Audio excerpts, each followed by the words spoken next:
obviously also our colleagues in JSOM and EPS. My name is Paul Battaglio. I'm an associate professor in public and nonprofit management in the School of Economic and Political Policy Sciences.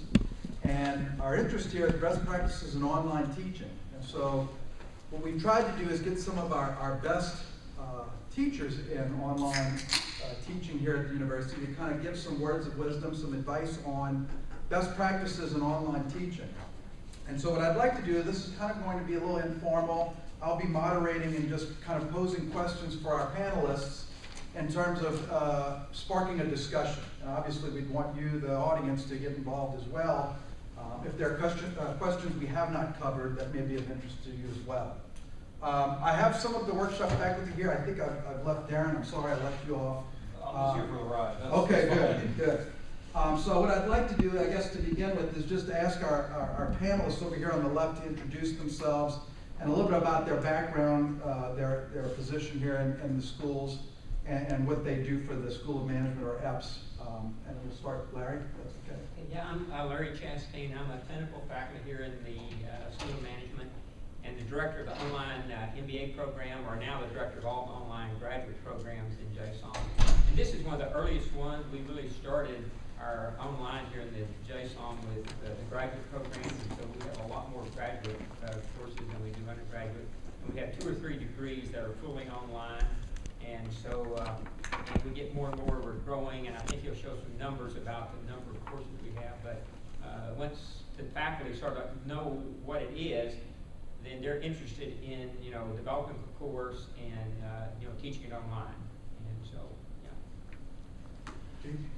Good afternoon, I'm Gene DeLuke. I'm a senior lecturer in the Operations and Supply Chain Management Department. This is my 11th year. I teach 2 undergraduate courses in Operations and Supply Chain, and I also teach 2 graduate courses.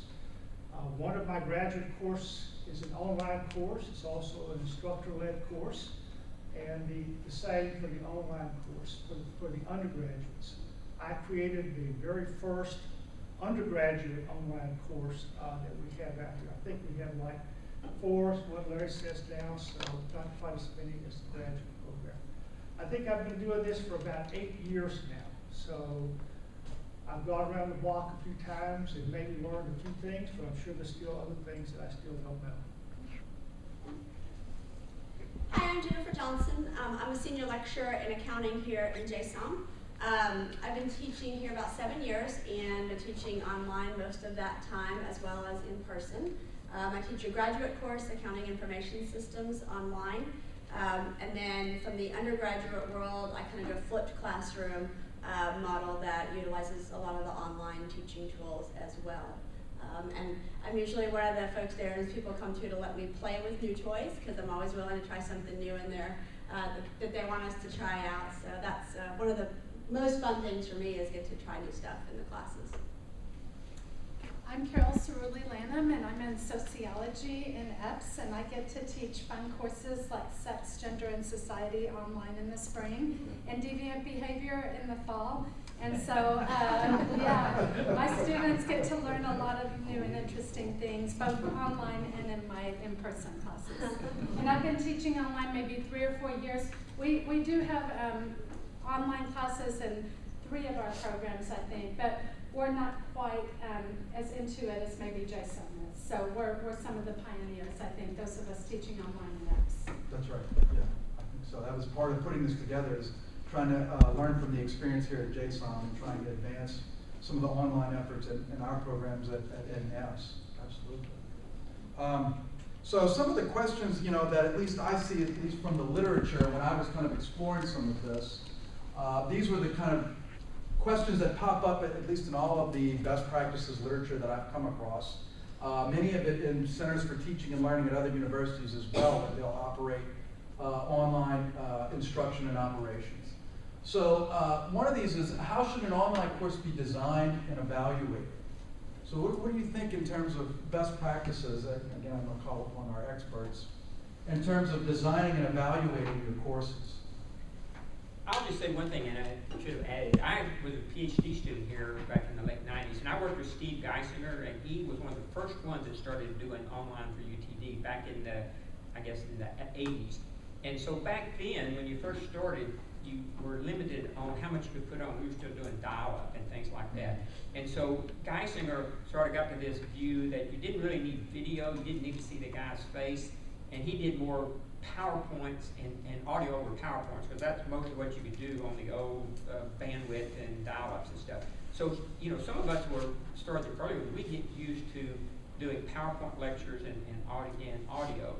And I think, you know, coming along a lot of the new stuff now, there's a lot of video, and people put all sorts of video up there. Even, you know, students, when they do presentations, they put videos and stuff. So there's a lot of ways you can do it. And again, I don't know if one's better than the other, but you know, I try to make my course as much like a campus course as possible. I teach both of them, and so I really just, you know, have lectures and PowerPoint, and then I'll supplement them with videos. But it's not as much videos and stuff as some people may do. So again, you know, I don't know which is the best, but I think there's sort of two versions of doing as much, you know, video and stuff as you can, or maybe just bring the content.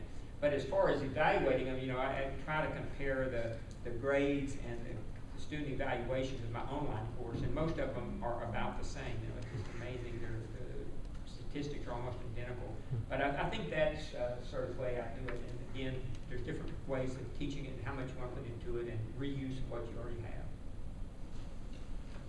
Well, the way I went about developing my two courses, I already had these courses as instructor-led. So I wanted to design the online course to be as close as possible to the instructor-led course, because it was a very successful course. That included not only videos, but other type of videos that I could get that are supporting. In some cases, they're YouTube videos. In some cases, they're videos published by the publisher of the textbook that we're using. As far as evaluation, I agree with Larry. The way that I primarily would evaluate my online courses is compare the academic performance in the online section to the academic performance in the instructor-led class. And I did notice in one of my online courses, my graduate course, that the online section was not quite performing the same, that there was a difference there that I did not feel comfortable with. So last semester, I started thinking about, well, what is it that I do in the instructor-led class that may be giving them a slight advantage for exam purposes than the online. So I identified some things, and I've been using quite the Blackboard Collaborate tool quite often lately. So the Blackboard Collaborate tool is you can record little videos. It's kind of a little poor man's video system, if you want to think about that. So these little things that I was doing in the instructor-led class, maybe going to the board and diagram something, or doing something that I was not able to do when I recorded the videos, I recorded those using the Blackboard Collaborate tool, and then put them out on the online class for the students to do them. And then sure enough, the grade performance between the online class came up to be pretty much about the same as the graduate class. So I was very happy with that, you know, and I'll continue to do that. Gene, you do a lot of things hands-on with those students. Do you put a cap on your classes? A cap? On size? Well, there is a cap, but it's not something that I set. Okay. It's the dean said. The dean sets it, you know. So there's no special cap? No, there's no Okay. special cap. You know, if you want to talk about caps, though, I will say, if you've never taught an online class, they are probably more demanding in terms of you've got to be in it and on it and engaged with it every single day versus a live class. So you can't walk into teaching an online class thinking, oh, this is easy, I'm going to record everything ahead of time, and I don't have to do anything. It almost feels like, because you're doing a little bit every day with it, answering emails, checking discussion boards, addressing questions, I mean, I may actually spend more time with these students than I do with my live class, just depending on the needs and the questions. So I know in JSOM we do cap it, I think most of the classes are at 50. I don't know, mine's usually around 50. But some of the online universities that think, oh, you can teach hundreds and hundreds of students in this model, you know, and we've all heard the discussions about that. You're doing a disservice to the student because you can't respond to that many. You can't engage back with them from that perspective, in my opinion. So. I'm just curious, how do you keep the students engaged in the way that you would if it was a face-to-face format? And then what do you do with those students who may prefer to hide or not engage but still want the great grade? Can we, so I have one of the slides is exactly what you're asking about, it being engaged. So if I can just make sure, is there anything else to add about design or evaluation? Yeah, I mean, I would add, every course can be put online. And yes, you generally start with an instructor-led course and you think, well, I'm just gonna put that online. But don't be afraid to try something new. The tools that you have out there are amazing. I have little kids at home and they're in elementary school, and they are outpacing me every single day in terms of the technology they use in the elementary school. So if you're doing an undergrad class that's coming into online, these guys are going to be familiar and they're going to be expecting you to be up to par with the tools. You can work problems, you can show them how to diagram things. There's a lot of stuff available. So there's no content you can't get online in some format. You just have to think outside the box in a lot of cases.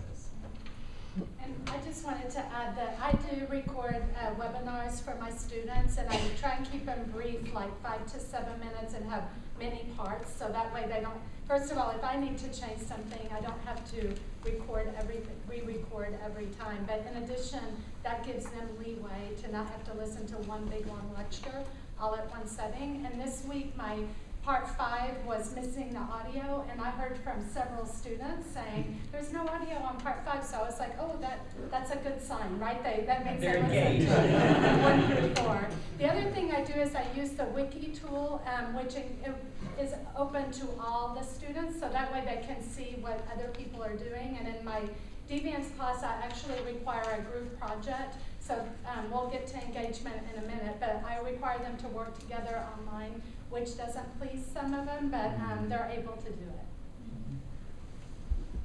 I do have a question about the second to last one around assessment of student learning. Can any of you talk about what types of assessment you might do in the online class that is very different from what you do in the face-to-face class, just because you're in the online environment, and what may, or from the other perspective, what you do in the face-to-face class and how you modify it with the tools for the online class because you don't have that face-to-face environment. For example, you just talked about Wiki. That's something you can't do necessarily in the classroom. What would be some other tools that you use that are uniquely just for the online environment? So I don't have anything drastically different in terms of online. I use the discussion board feature a whole lot more in my online class. I do some things in my live class with the discussion board, but I actually assign points and grades to their participation in the discussion board. Not a lot, it's not heavily weighted. Some people may do attendance in a live class, or questions that you ask in a live class. This is how I get my online class to talk to me, and that's uniquely different because I don't give attendance points or discussion points in a live class. Some of this may be related to engagement. I know when 12 years ago when I got into academics, I was at the University of Nevada, Las Vegas, and there was a big push. Of course, this is when they had a lot of gaming money at Las Vegas. They were giving out a lot of money to push for online teaching, and one of the things is we had to do assessments almost weekly. So we had quizzes, readings, and this was one of the ways to not only keep them engaged, but also assess students. Is this something you guys do as well? So I do weekly quizzes that they can take 2 times, just because, I think that's just part of keeping them on track, requiring them to read. And I know they'd like to have all the content for the semester from the get-go, but I find that just giving them 1 unit at a time keeps them engaged, like on the discussion board, and just we're all on the same page. Same with the wiki due dates. When it's by topic, it's related to that week's topic. So I manage them a little bit so that they're not all working independently at their own pace. We try to stay together as a group. I do not do weekly. assessments, but I have talked to some of my students who told me that they had taken other online courses where there was a weekly assessment. These were usually at the freshman level, okay, where that tends to be more appropriate. That's probably something that I could do, and I think this is something I'll definitely think about doing, but right now, I do not do that. Yeah, this was, so we had it was a boilerplate that UNLV, when they first started this, the design for all of their online courses was similar. And they even gave faculty $5,000 as an enticement to start an online course in whatever discipline they wanted. And so they wanted, it was mostly undergrads. I think you're right. Maybe they felt that to keep undergrads engaged was different than perhaps graduates. Right. My students are undergraduate students are juniors and seniors. Yeah. So I kind of feel like, they've grown to the point where I don't have to require them to do something every week. Let me just make a comment on the design. One thing, Darren Crone has our, the e-learning, and he started off over in JSOM and sort of got our program built up. And now his group sort of helps the whole university. But I think that's one of the real advantages, because all of our courses sort of look the same. And so, when they're taking an online accounting or an online OB or whatever, the format looks the same. And so they're able to get through it. You don't have to spend so much time trying to teach them, where do they look for the discussion board or the assignment, so they sort of know it. And so he's got a template and course designers, so when you want to start a course, they'll come down and really show you how to build your course. And I think that really helps when all of our courses are similar. And again, I don't know if all across the university they look similar or not, but I think at least in our program, graduate program, it's really beneficial.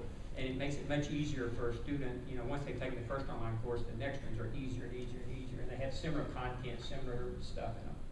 If I can just do a shameless plug here.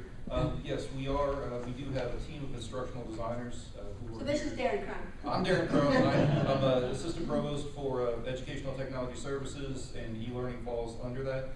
Okay, like I said, we do have a team of instructional designers. They're amazing. Thank you. I like that. And we're here to assist you.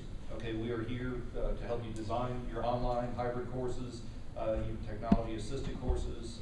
We don't charge anything. Okay, come and see us. I have kind of a preliminary question, I guess, but maybe from your experience and what you hear from students, why do students take an online class? I mean, what are the group of reasons that students give for choosing that? And is it a choice, or is it simply that's the only section they could get, or what? Now, I think it's a choice, particularly in ours, and I think at the graduate level, most of them are working, and so they're having to drive to campus. And so if they don't have to drive out here twice a week or once a week at night, it's really good for them. And then a lot of them are traveling. I mean, I've had students that started off here, and then they go to Europe, and they moved to London, and the last 3/4 of the course they were in London, but they wouldn't have been able to do it. So I think at the graduate level, that's it because of travel. Mm-hmm. From what I've heard, some undergraduates, it's just they'd rather stay at home and not come to class. But Mm-hmm. Somebody has undergraduate may have more. Well, Larry, for the undergraduate, it's exactly the same. I've had students take it because they're working, 30 hours a week, and that just makes their life much easier. If they can go online to do their lectures rather than driving out here trying to find a parking place. The wrong reason is because they think it's easier. Mm-hmm. That's their initial perception, honestly, is, and I've had students come to me shocked. Oh my God, this online class was so hard. I expected it to be so easy. Why did I have to actually work? So I think that's an expectation you should set the first time you introduce yourself in an online class. You can record an intro video, and we always do that to set the ground. Hey, if you're taking this because you think this is going to be easier than the live class, well, I'm sorry, you might want to go ahead and drop now. Because it's not, it's just as hard. Larry, you were mentioning this just a second ago. We actually issue the graduate accounting degree, and a lot of our graduate degrees, you can take the entire program online. But your degree and your diploma does not say you have an online accounting degree. And the reason behind that is honestly because we feel like the experience in an online class is just as rigorous, just as beneficial, just as engaging to a student who takes a live class. And there are some employers out there who see, if they had seen something that said this was an online degree, they may discount it or it may not be as valuable. But I can say from talking to all the students, our online classes are sometimes even more work or harder than a live class, and the students should not walk in thinking they're going to be easier. And I just wanted to add that my cap is at between 70 and 80, so very high. And I fill immediately and have a long waiting list of students. But I do have the warning video at the beginning of the Deviance class saying you're going to have to do a group project. This is what it entails. If you don't want to do that, you might want to consider dropping. But really, honestly, I don't get a lot of students dropping. We can probably transition to engagement if we're talking about it. It sounds like we're touching on some of these points, and we can come back. You had a question about engagement earlier? Yes. So I posted to a discussion forum of students just asking for those who take in online class, why and how do they stay engaged and what things do they like. And I was surprised when I had some people who responded like, I take an online class so I don't have to engage, so I can be anonymous. I thought, wow, that's interesting. Well, I find that to be true for many of my students, that they like to hide behind there, and they really don't want to come out and engage. So it's a challenge. But they can hide just as easily in my regular class too. I will actually say though they're more free to say things in a discussion board and post online than they would in a live class. My students will share stories and talk about experiences and share articles. All of that, which I know I don't normally get in a live class. So I think they want to be hidden, but they just don't want to be looked at. They don't want to be the one that raises their hand and the whole class looks at them, but they don't seem to have a problem posting to a discussion board or participating in a chat session or something. Saw some other hands up. And we can go back to some other topics. You had a question, sir? Yeah, I had a question about, I guess, plagiarism. I'm like a TA now, and I see the copy and paste thing. I know that it's easier to cheat in an online class. I fear that's one reason students may be taking those. But I wonder anyone's thoughts about how to maybe guard against copy and paste, or if it's necessarily a bad thing. I think one thing is that like exams, not so much copy and paste, but don't let it be worth 50% of the class. Have a lot of ways to spread the points, and so the exams are 10%, turning in case assignments are 10%, so you sort of got a variety of things. And if it's a paper, you can always do the turn it in, and you run the papers through turn it in, and I think I had some TAs grade my homework, and they can really see that this guy didn't write this and stuff. So there's been some examples where they brought up that it's a cut and paste, and they just copy things right out of the book or something like that. But I think there's some tools to do that. And as far as exams, another thing is time your exams. You can bring them in and make them take it in the testing center, and that's what we do with our undergraduates. But we don't do that with our graduates. I do it with my grades. Okay, some of them do it with graduates, some of them don't. But I have a time test, and if they're trying to look up answers, they're not going to get through the exam. And so, you can just, force them to work pretty fast and keep guarding against some of that. And I wanted to address that in terms of the exams, because that's a big concern of mine. And frankly, I've heard, because I have college-age students from my friends, that they've heard that people will pay someone to take a class for them. So there's really no, there are tools Darren knows about them for trying to monitor them, but at the end of the day, I think it's a matter of timing. I also tell them that if I see evidence of collusion, like, they're taking the test at the same time, or like I even kind of imply I can tell when you're cheating, which is not exactly true, but they believe it. I heard that from somebody else. I just kind of tell them that and that'll scare them off. And the grade distribution is such that I know that if they were cheating, the grade should be a lot higher. But in addition, the wiki grade is worth enough to where if they're not going to pass the class just based on everything else, that's a significant portion of the grade and requires many assignments to get to the end. One of the other things is a large test bank, not from the publisher's test bank. So obviously, if you have a course that's just prone to a lot of questions, Yeah, sure, you can dump an entire publisher test bank into your e-learning course, and then all the exams will generate somewhat randomly. You don't want to just randomize it so that you have even distribution and types of questions, but you really need to spend a lot of time customizing those questions and monitoring them, because the students will have test banks. You know, it's a pretty well-known fact that they have a test bank. But if you spend the time to build a pretty strong test bank that is unique, you can, I make my students go to the testing center and take it. I offer it in Respondus lockdown browser so they can't print or copy or, alt-tab away from it. I also don't open the exams back up to them, which is good or bad. This is the first time I've done that, where they take an online test, they actually come to the testing center, but I don't allow them to go back and review it online by themselves. Right. So they have to either come into my office, come see my TA, or we use the Collaborate tool to sit down and go through the exam with them. So at first when this happened, I was thinking, oh man, it's gonna take me hours to go through the exam with them, and they're gonna all wanna come see it. I have 4 students who wanted to come see it. I've got 50 people in the class. Exam 1, 4 students came. Exam 2, I think I had 5 students come. And the So- ones who came were probably the ones who. The ones who came were usually your better students anyway. So, that is another thing, because once they take it one semester, they're gonna go print it and save it and give it to their buddies or post it on all the other websites that are out there, so. And I also stopped giving feedback at the end because we found out there was a glitch in the system where they were seeing all the questions. And so I figure one quick screenshot and I'm toast, So I can scramble both the answers and the order of the questions. So I scramble both and don't provide feedback, but I do provide feedback upon requesting with very few requests.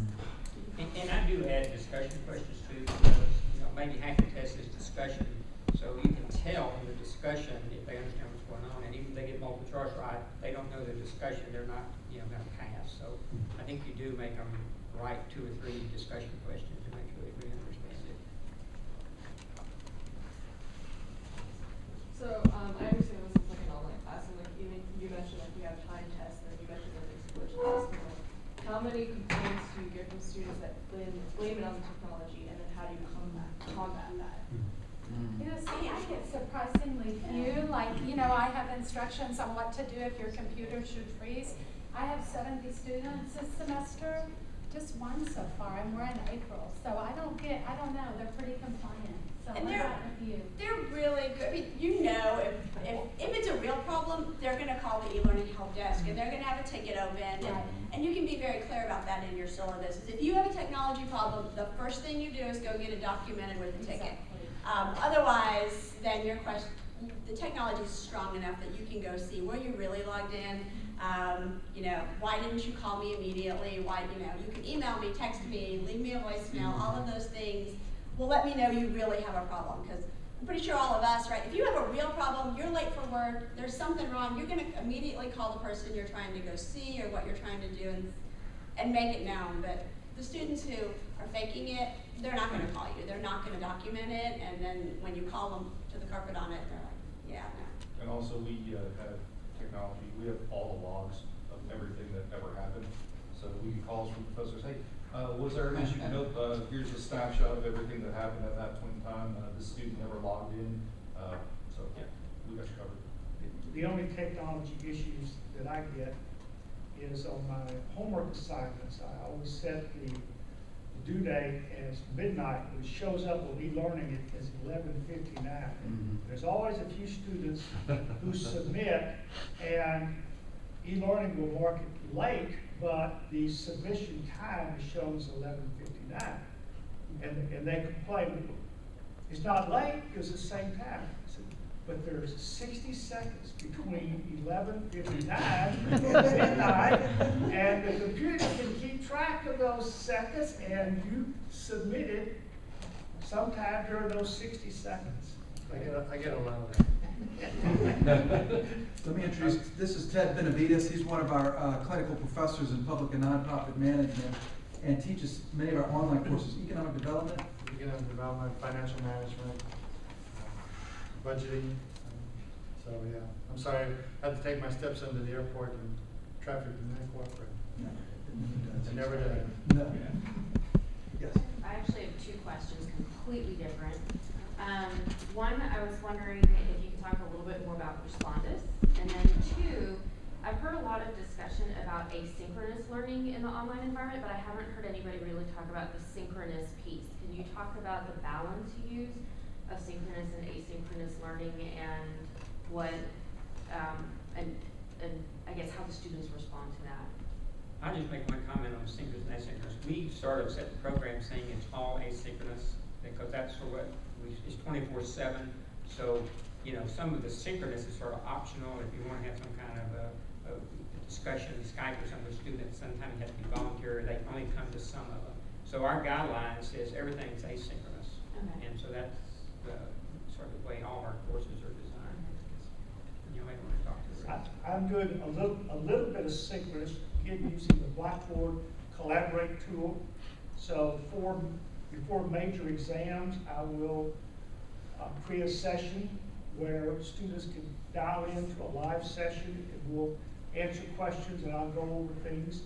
But I have to admit, I'm very disappointed in the percentage of students who dial into the live session. Now, I record the session so that those who did have conflicts and couldn't record can view it. And I don't think I have a way of tracking how many people actually view it. But that's my way that I'm trying to do something. And I also canceled all attempts to do synchronous sessions due to lack of interest, because I did it both online and then offered like an in-person session if they had questions about the Wiki project, and nobody shows up, and so I just don't do it anymore. I was gonna have it, because public affairs, so many of our students go to work for nonprofits or government, where they have to make presentations. I was gonna have to make them do webcam presentations of their case studies so that I could see how they would function in front of a public body. And never got to e-learning because I didn't set it up correctly. It was all my failure about making sure they all had the technology to make all that work. And so finally I just had to give up. And I was gonna set specific times and stuff for them to call in. And then I had to just grade them based on their paperwork rather than actually doing a real live presentation. So I think I'm gonna try again, but I can tell you it was an absolute, complete, total failure. But it was bad. It was bad design on my side. It wasn't that the students weren't cooperating. And then the second part? Respondus. So Respondus Lockdown Browser is a separate web browser that a student can install on their computer, or it's in the testing center here on campus. And the browser, what it does is it requires everything else in the background to be shut down. It doesn't let it open until everything else is no longer running. You open the browser and then it logs into e-learning. From there, the student can launch their exam. But when you're in the browser, they can't alt-tab away, they can't print, so they can't go look something up or print the exam or anything like that. Now, it doesn't stop them from having another computer next to them. It doesn't stop them from having their phone if you're allowing them to take the exam at home. But it at least gives them some, it gives you a little bit of more control around what's going to happen to that exam itself. And some of the students, I think, feel better that there's more control as well around it. So I always have them use Respondus Lockdown Browser in the testing center. Does it cost something if they did it from home? No. We have a site license. Have any of the discussions ever crossed the line? Any issues with that? And we have some pretty hot topics. I know. in our Yeah. class. Say accounting's not that exciting, no.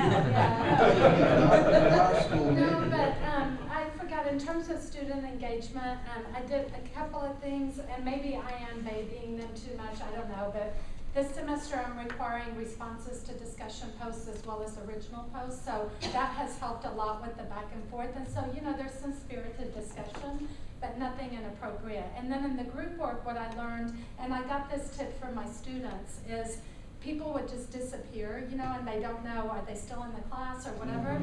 So I require a weekly check-in on their discussion board. And they only lose 1 point off their wiki project for each week that they don't check in, but it's done wonders for engaging them with each other. Even if it's like nothing new to report this week or whatever, they're very concerned about that point. Like, whatever. If they miss it, they often ask like, what can I do? I missed a point, And really it's insignificant in the grand scheme of things. But it's just a pain in the neck to monitor that, but we have the performance dashboard or whatever. So everything like that just requires more and more work on the part of the instructor, unfortunately. You mentioned, because this is a problem I've had in the past with other schools, group projects. A couple of classes I've taught online, we were required by the school, they had to do group projects, and that was difficult. There were 3 or 4 groups that functioned beautifully, and then there was one where one person would call me, I've got 4 other members, they never communicate. How do you overcome those problems? Okay, so I have a wonderful article that I can email you that I got from a teaching and learning session I attended at a national conference, and there are many things in place, including you can quit a team, you can fire a team member, but there's provisions. Then the weekly check-in, the peer evaluation at the end. Yep. And I have many deadlines along the way. It's not like, here's the assignment, turn it in at the end. There's interim deadlines as well, but it is a ton of work, and I ask myself, why am I doing it? But I think it's worthwhile. That's why I do it. I might say that issue also holds true for instructor-led classes too. Yeah. I doubt there's much difference between the two, okay? One of the things on the peer evaluation, I tell them that their team score is going to be based on the peer evaluations. And, some teams still give everybody a 5, because I even talk to students and they say, well, I didn't want to hurt the grade. But some of the students, will cut the students down, because I try to say, just like in business, you're going to give your people peer evaluations as far as races and stuff, and you shouldn't be giving them points if they're not doing work. And I've had people fail the course because their team said they didn't do anything, and it was very evident they didn't do anything. And then the student comes back and says, well, I tried to help them, and all 4 other team members said that person never did anything. So, they fail the course if they don't do the teamwork. Thank you. I'll send you an email. Okay. Thank you. Good. Jeff? You mentioned timed exams. Is there like a rule of thumb you use for those to set the time? I think if I have 30 multiple choice, I'd say maybe a minute each, and then 3 discussions, so they get like 60 minutes. It's about what I've done in class, and so I can tell in class, most people get through in about 50 minutes, so I think that's sort of what would happen online too. My question is, can you require them to take the exam at the testing center? Absolutely. Yes. So So all you you have put to it do up- is put it in the syllabus? Yes. Yes. Now, if you have people who are away, out of the country, out of the city, out of the state, the testing center has a way to approve an Right. alternate proctor site. Right. The student may have to pay for that Okay. service, but make it very clear in your syllabus from day 1 Right. that they're required to go to the testing center to take this. Here's the window. I give them a day, I give them like a 24-hour window, between Friday morning and Saturday afternoon. Right. One of the other options to kind of testing, right, you said a timed exam. If you do a timed exam, but you also can do it at the exact same time. So, we've played with it in different ways. I don't know that any way is, better than another. They're all geared depending on the type of class you teach. But one semester I did, every Saturday from 10 to 12, that's when your exam is, and you must launch it within the first 30 minutes of that window. So that I knew everybody was taking it at the same time, and Sally wasn't taking it on Friday and telling Bobby on Saturday, and then next time they flip-flopped and told the other people what was on the exam. But you have those same problems when you teach multiple live section classes as well. So it just depends on what your type of class is, what kind of student geography you're going to have, because I know in the summer my students are all over the world. In the fall and the spring, my students are typically sitting down the street. But in the summer, they're all over the world taking classes. So you may have to tweak that as well. Is there a best time to offer online courses in terms of fall, spring, or summer? It depends on the cycle. Yeah. It really, because we try to offer it either in person or online at least one or the other semester. And our core courses here, we do it every semester, so we have No online. including summer. Has anyone had success with, video presentations or, group projects where they have to upload a video? I have them do it through YouTube usually, like do a private, post it to a private YouTube channel. and give you the link. And they're usually pretty good at it too, and you know, you thought you need to give instructions, but they already know how to do it. You don't have to tell them how to do it, just tell them to post a video, or they can post, audio over PowerPoint too. Microsoft has that real easy to do. So whichever way, you can get them to do it one way or the other, and some of them are really good, you know, and that's, then you can start to see who's not helping the team, because they never did anything. Darren, how are the comm folks doing the presentations from students? Any way they want. Are they using Box? Yes. Okay. Yes, so Box, are you familiar with what Box is? Okay. No. No. Box isn't the Dropbox like? No. Kind of, sort of. UTD has everyone here has a full terabyte storage, okay? And you can upload, giant files. I would recommend putting everything in there as opposed to your e-learning section if it's just for storage. But yes, there are, dozens of a comm course, and students are divided into groups of 5, and they have to submit a 5-minute video presentation. They all turn that in, and they're all uploaded to Box. So that has been done effectively. So it's definitely an option. Also, what Gene said about using Collaborate, they can do that as well. They can do a group presentation on Collaborate, record that. It's hosted, so you don't have to worry about transferring files or anything like that. Darren, and this may be a question for you. What do we have in terms of options for faculty in training and support? So let's say I'm starting my first online course. What would you suggest? We've got several options. First thing, if you're going to do basically what I call a white glove treatment, where you come to us, say, I want to offer an online course, you're the subject matter expert, we're the instructional designers. At the end of the course development timeline, we basically throw you the keys, we're ready to go, it's done. That's the model that school management likes, and that's just fine with us. Only drawback is it takes 2 full semesters.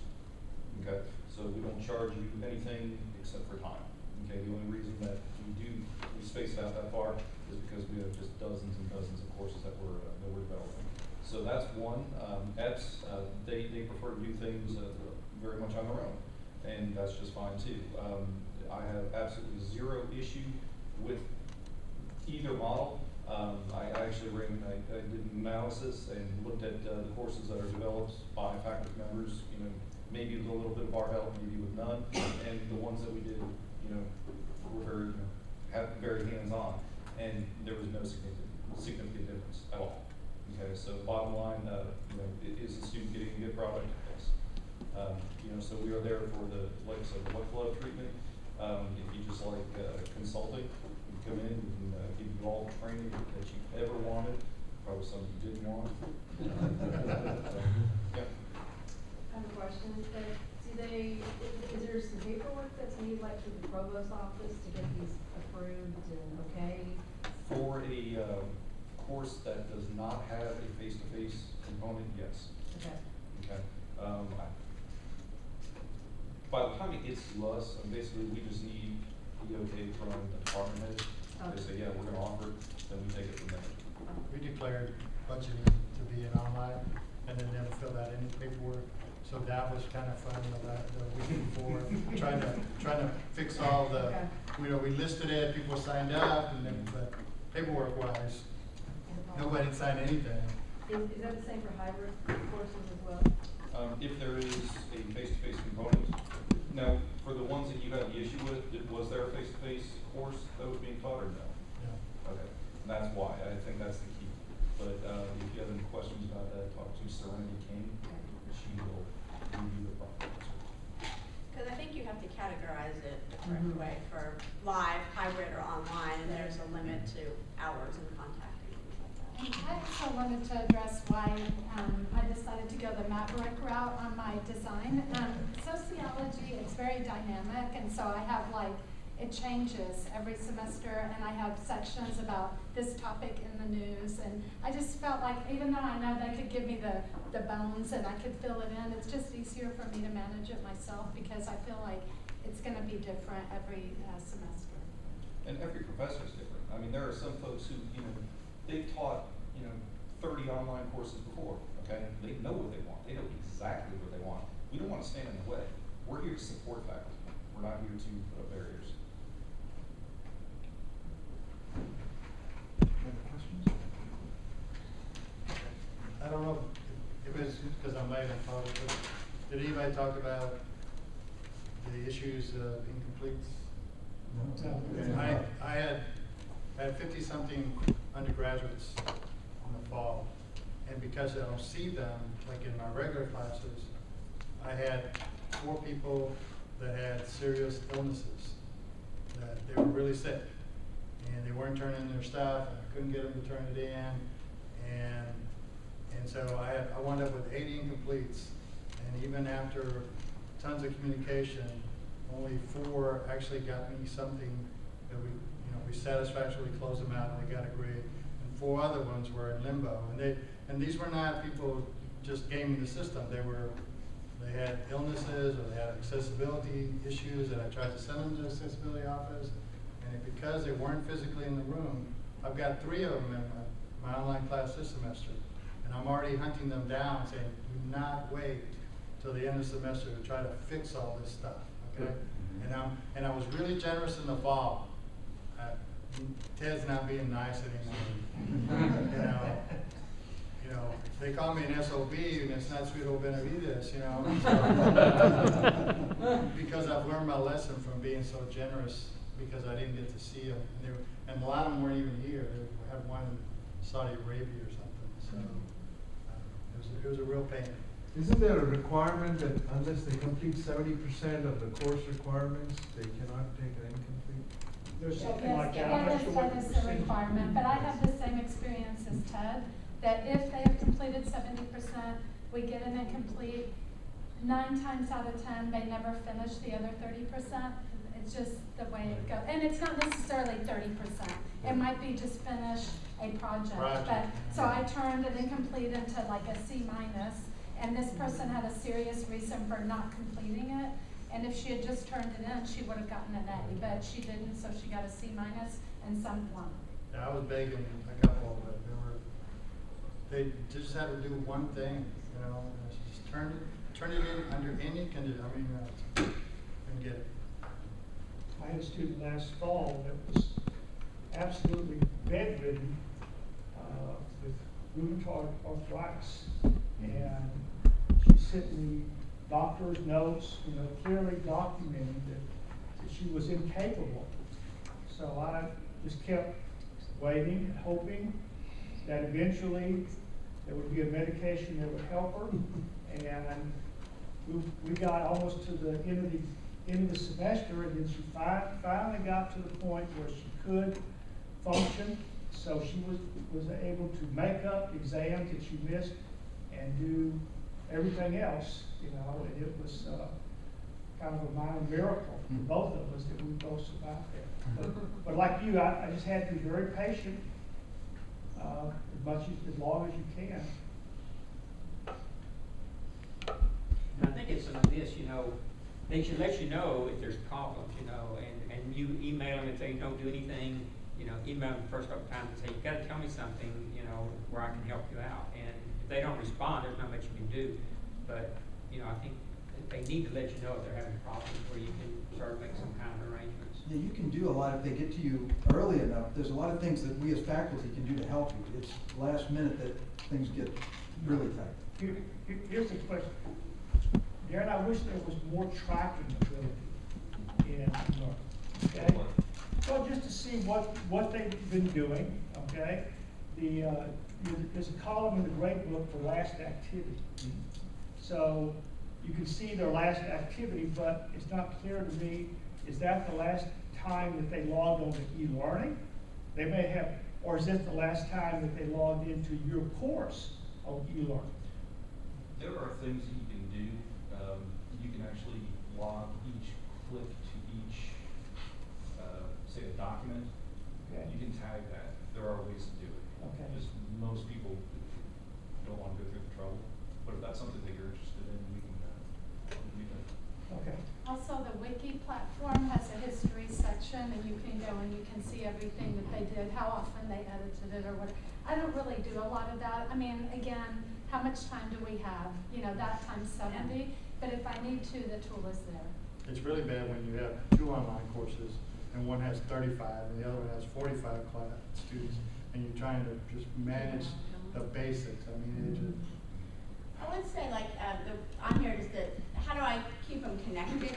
Even if I don't really have anything new to say to them that week, they're just, you know, that's a lecture week, or they should be working on a chapter. I try to send them an email once a week. It's very consistent. Hey, here's what's coming up in the next couple of weeks. You should be reading this chapter. Hey, great discussion posts that are going on. And it may be the same email week after week, just change the dates and a few topics in it.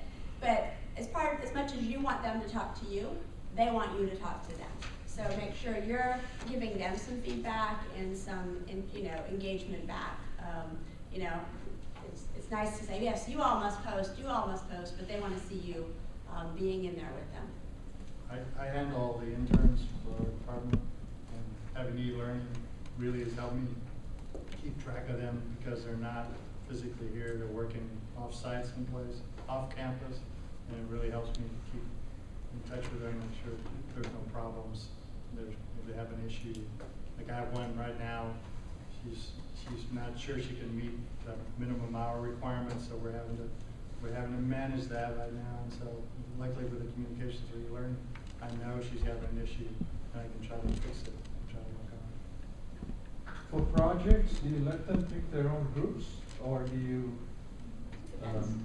I do not anymore. As part of that best practices from that article, I basically get their work schedule and all kinds of information, Okay. a getting to know you form, and then I put them in groups that I think would work well together. And that's been helpful, because when it was just like random, but I will take special requests, for example, like I want to work with certain people, I'll honor that.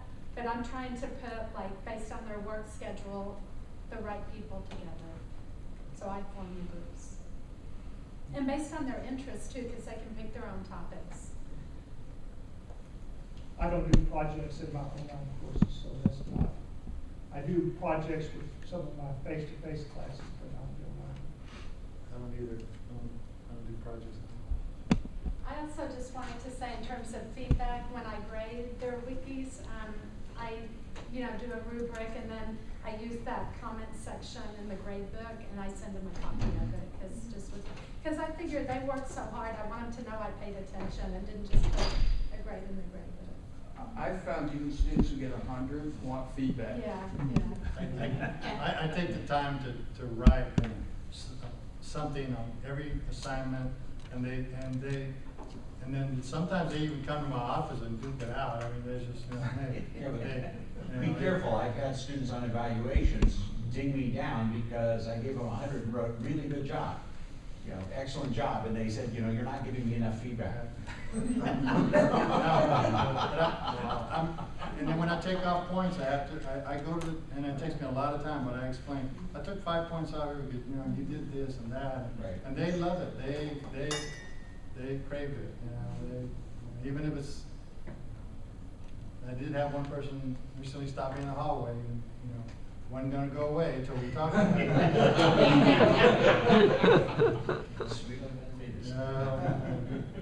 Is there such thing, so if we think about the typical faculty workload of a 2-2, I mean, can you say the same thing about online?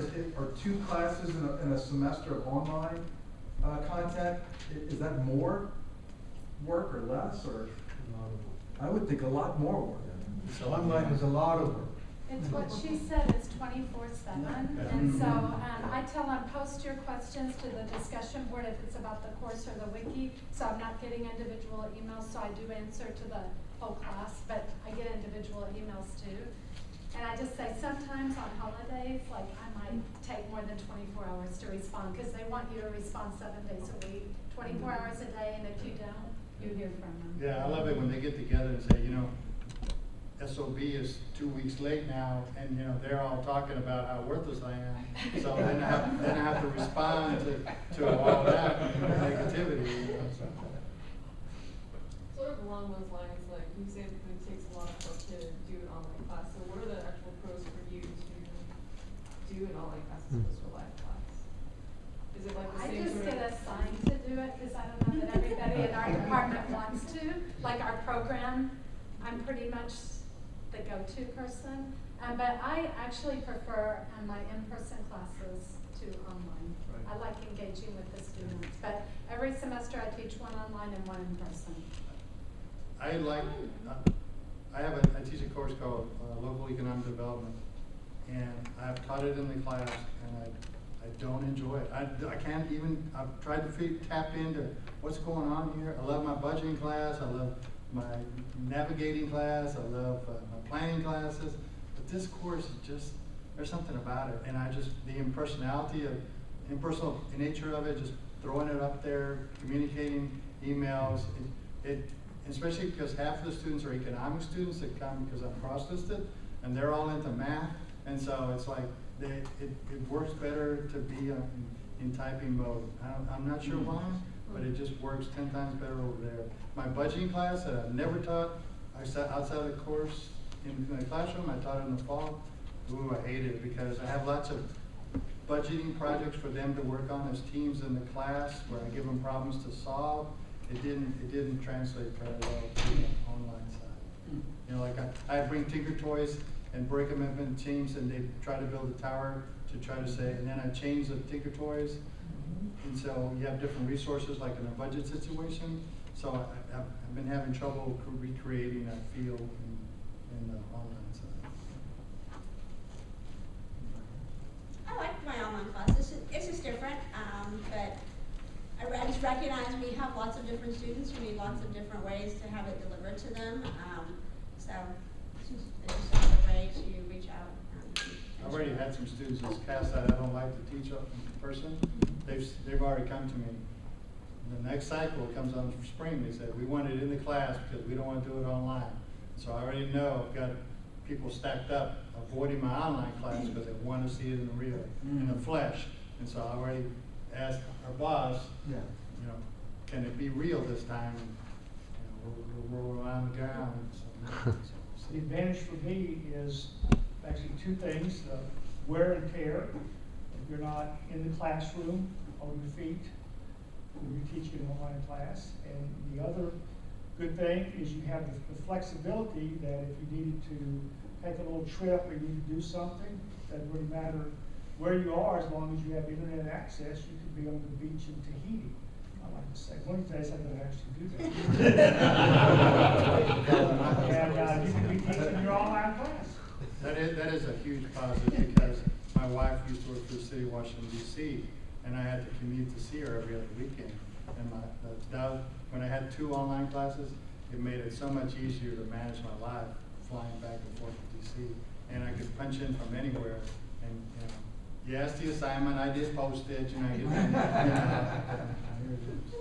I just wanted to say, by way of conclusion for my part, is that Hobson Wildenthal spoke to the LLC a couple of days ago at an appreciation breakfast, and he said, like, when the book was invented, we could have just said, go learn on your own, here's a book. And so if online learning doesn't involve engagement and instructor participation, it's no different from the dawn of the book, right? There's a reason to come together in a virtual classroom or an in-person classroom. So I take that real seriously, the engagement part.